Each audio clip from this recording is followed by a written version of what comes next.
খেয়ালি জালেবি। একবার এক বৃদ্ধা মহিলাকে একটি গাড়ি ধাক্কা দেয়। সে অজ্ঞান হয়ে পড়ে। লোকের ভিড় তাকে ঘিরে ধরে। কেউ অচেতন বৃদ্ধা মহিলাকে পাখা দিতে শুরু করল, আবার কেউ তার মাথায় হাত বুলাতে লাগল। সংঘর্ষের সাথে সাথে গাড়ির চালক পালিয়ে যায়। শেখ চিল্লি স্যারও দাঁড়িয়েছিলেন। একজন বলল, তাড়াতাড়ি বৃদ্ধাকে হাসপাতালে নিয়ে যাও। অন্যজন বলল, হ্যাঁ, একটা টাঙ্গা এনে তাকে হাসপাতালে নিয়ে যাও। আমাদের এটিকে আমাদের ইন্দ্রিয়গুলিতে নিয়ে আসা উচিত। ভাই, একটু পানি নিয়ে আসুন। তৃতীয়টি বলল, পানি ছিটিয়ে দিলে চেতনা ফিরে আসবে। হ্যাঁ, আমাদের উচিত তার জীবন রক্ষা করা। কিন্তু সে জ্ঞানে আসছে না। শুধু তাকে হাসপাতালে নিয়ে যান, সেখানে তার জ্ঞান ফিরে আসবে। সেখানে দাঁড়িয়ে শেখ চিল্লি বললেন, তাকে চেতনা ফেরানোর উপায় বলতে পারি। বলুন ভাই, লোকে বলল। এর জন্য গরম জলেবি আনুন।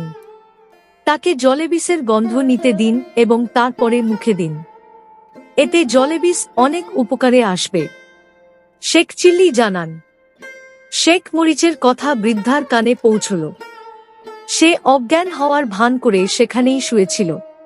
শেখ চিল্লির কথা শোনার সাথে সাথে সে বলল, আরে ভাইয়েরা, এটাও শোন আর দেখো এই ছেলেটা কি বলছে। মানুষ হতবাক। সে বৃদ্ধাকে অভিশাপ দিয়ে চলে গেল। অজুহাত দেখিয়ে বৃদ্ধাকেও নির্বে উঠে চলে যেতে বাধ্য করা হয়। রাস্তা এখানে থাকে। একদিন শেখ মরিচ তার শহরের বাইরে একটি কালভার্টের উপর কয়েকজন ছেলেকে নিয়ে বসেছিলেন। তখন শহর থেকে এক ভদ্রলোক এসে ছেলেদের জিজ্ঞেস করতে লাগলেন, কেন ভাই, শেখ সাহেবের বাড়ির দিকে কোন রাস্তা যায়?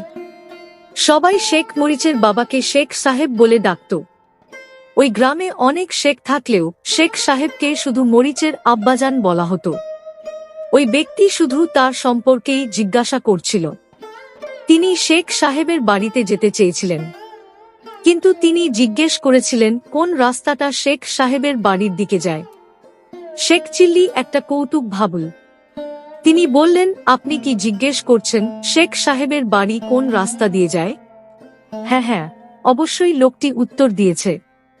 ছেলেদের কেউ কিছু বলার আগেই শেখ চিল্লি বলল, এই তিন পথের কোনোটাই চলে না। তাহলে কোন পথে যেতে হবে? কেউ না। কি বলো ছেলে? এটা তো শেখ সাহেবের গ্রাম, তাই না? সে তো এই গ্রামেই থাকে, তাই না? হ্যাঁ, আমরা এই গ্রামেই থাকি। আমি শুধু জিজ্ঞাসা করছি কোন পথটি তার বাড়ির দিকে নিয়ে যাবে। স্যার, আপনি বাড়ি পর্যন্ত যাবেন। শেখ চিল্লি উত্তর দিল, এই রাস্তাঘাট এখানেই আছে, এখানেই থাকবে। তারা কোথাও যায় না। এই গরিব মানুষগুলো হাঁটতেও পারে না। তাই বলেছি, এই পথ, এই রাস্তাগুলো কোথাও যায় না। সে এখানে থাকে। আমি মরিচ, শেখ সাহেবের ছেলে। আমি তোমাকে বলে দেব যে পথ দিয়ে তুমি বাড়ি পৌঁছবে। আরে ছেলে মরিচ, লোকটা খুশি হয়ে বলল, তুমি সত্যিই অনেক জ্ঞানী ও বুদ্ধিমান হয়েছ। আমি যখন গ্রামে এসেছি তুমি ছোট ছিলে। আমি তোকে কোলে করে খাইয়েছি। এসো ছেলে, আমার সাথে বাসায় এসো। তোমার বাবা শেখ সাহেব আমার কোটি বন্ধু। আর তোমার সম্পর্কের কথা বলতে এসেছি। আমার মেয়ে তোমার যোগ্য। আপনাদের দুজনের ভালো জুটি হবে।